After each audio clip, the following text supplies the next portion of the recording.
नमस्कार बंधू भगिनींनो, आपल्या सगळ्यांचं सहर्ष स्वागत आहे स्वास्तिकम या माझ्या चॅनलवर। आज मी आपल्यासाठी भगवद्गीता जशी आहे तशी या पुस्तकातील पुढील विवरण घेऊन आलेली आहे। त्याआधी आपण देवाला पुष्प अर्पण करूया। पुष्पम समर्पयामि, पुष्पम समर्पयामि।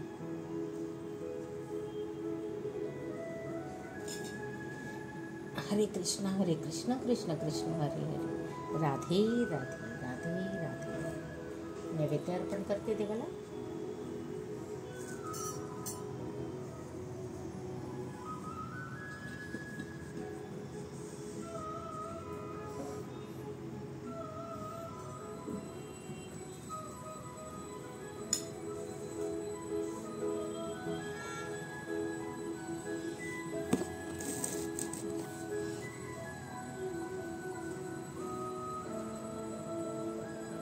नैवेद्यं समर्पयामि, नैवेद्यं समर्पयामि।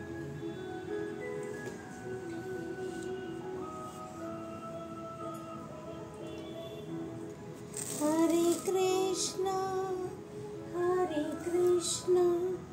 कृष्ण कृष्ण हरे राम, हरे राम हरे राम, राम राम हरे हरे। हरे कृष्ण कृष्ण कृष्ण हरे हरे, हरे राम राम राम हरे हरे।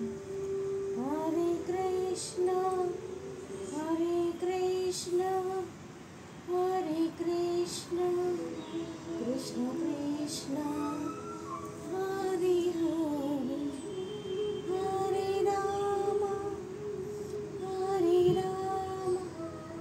राम राम हरे हरे। हरे कृष्ण कृष्ण कृष्ण हरे हरे, हरे राम राम राम हरे हरे। हरे कृष्ण कृष्ण कृष्ण हरे हरे। राधे कृष्ण राधे कृष्ण राधे कृष्ण राधे कृष्ण। भगवद्गीता जशी आहे तशी। श्री गणेशाय नमः, श्री सरस्वतीभ्यो नमः।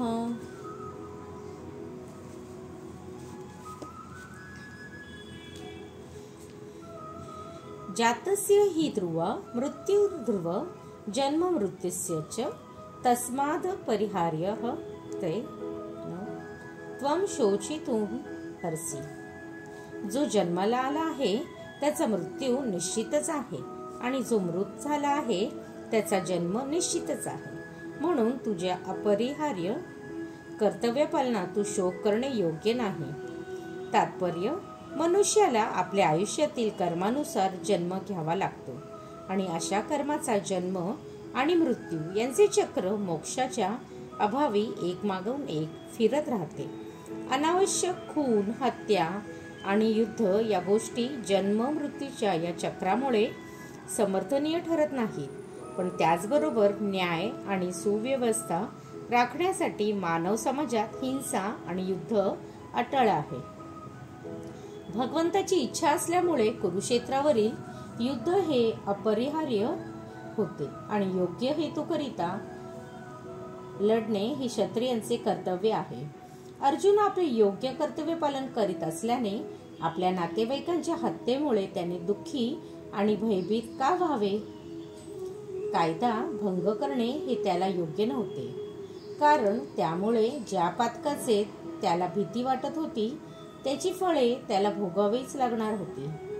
आपल्या योग्य कर्तव्य पालनात कसर केल्याने तो आपल्या नातलगांचा मृत्यू टाळू शकत नव्हता आणि या प्रकारे चुकीच्या कर्मपथाचा अवलंब केल्याने त्याचे पतनच झाले असते. अव्यक्तादीनि भूतानि व्यक्त मध्यानि भारत अव्यक्त निधान्येव तत्र का परिदेवनता ना. समस्त जीव प्रारंभी अव्यक्त असतात, मध्यावस्थेत व्यक्त असतात आणि विनाशानंतर पुन्हा अव्यक्त होतात. म्हणून शोक करण्याची काय आवश्यकता आहे? तात्पर्य: आत्म्याच्या अस्तित्वावर विश्वास ठेवणारे आणि आत्म्याच्या अस्तित्वावर विश्वास न ठेवणारे असे तत्त्वज्ञांचे दोन वर्ग जरी मानले तरी दोन्हीच्या दृष्टीनेही शोक करण्याचा प्रश्नच उद्भवत नाही. आत्म्याच्या अस्तित्वावर विश्वास न ठेवणाऱ्या वेदविद्येचे अनुयायी नास्तिक असे म्हणतात.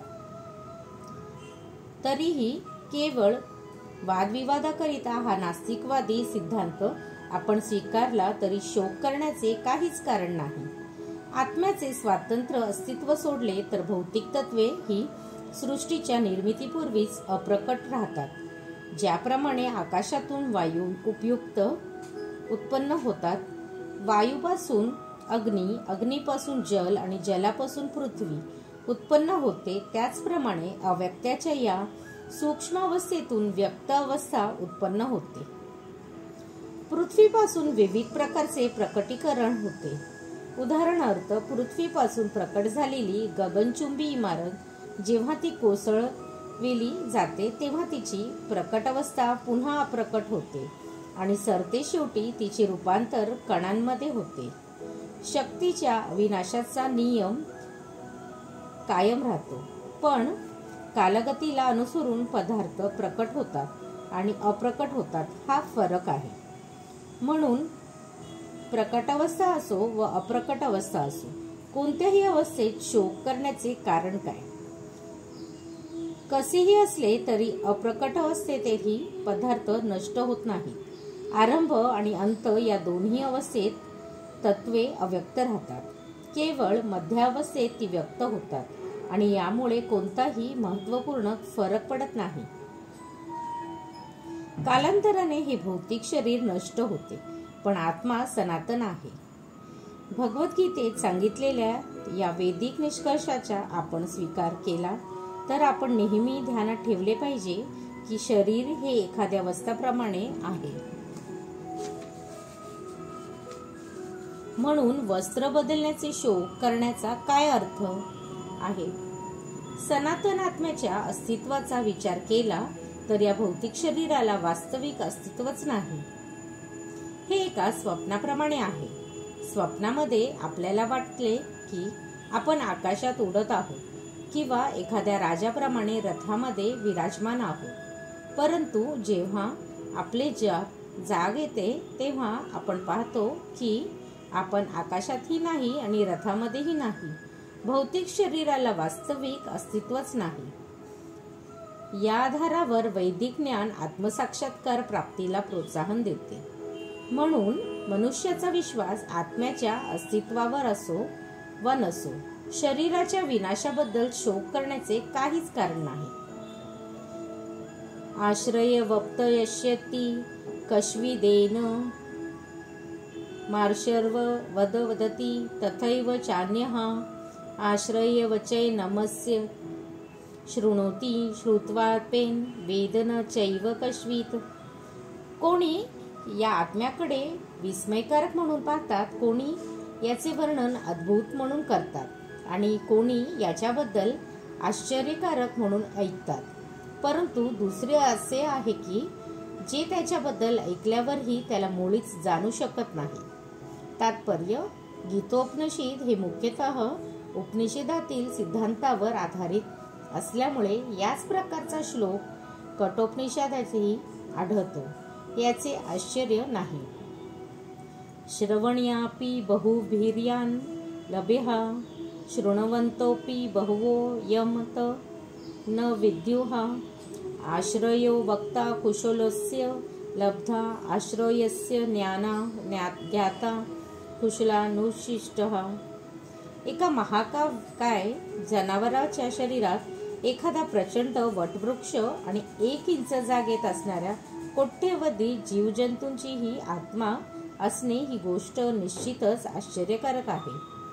आदी जीव ब्रह्मदेवाला ज्ञान देणारे सर्वश्रेष्ठ प्रमाणित ज्ञानाधिकारी भगवंतांनी जरी या आत्म्याचे वर्णन केले तरी अल्पज्ञ आणि अतत्स्पी लोक अनुरूप आध्यात्मिक स्फुलिंगाचे विस्मरणकारक गुण समजू शकत नाही.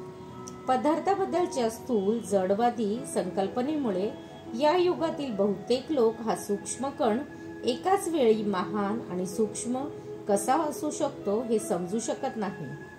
वास्तविक आत्म्याच्या स्वरूपामुळे किंवा वर्णामुळे लोक त्याच्याकडे आश्चर्यकारक म्हणून पाहतात.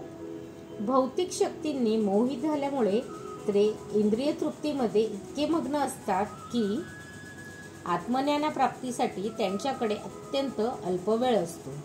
जीवनार्थ संघर्षामध्ये आत्मज्ञान विरहित सर्व कार्य व्यर्थ ठरतात.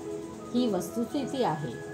भौतिक दुःखातून सुटण्यासाठी मनुष्याने आत्म्याचा विचार करणे आवश्यक आहे. याची कदाचित लोकांना कल्पनाही नाही. आत्म्याबद्दल श्रवण करण्यासाठी इच्छुक असणारे काही लोक सत्संगामध्ये प्रवचनही असतात, परंतु काही वेळा अज्ञानवश आत्मा आणि परमात्मा यांच्या परिणामातील भेद न जाणता ते एकच आहेत या समजुतीद्वारे त्यांची दिशाभूल केली जाते. परमात्म्याचे स्वरूप, आत्म्याचे स्वरूप, त्यांचे कार्य तसेच त्यांचा एकमेकातील संबंध आणि इतर बारीक मोठे तपशील याचे पूर्ण ज्ञान असणारी व्यक्ती आढळणे अत्यंत कठीण आहे.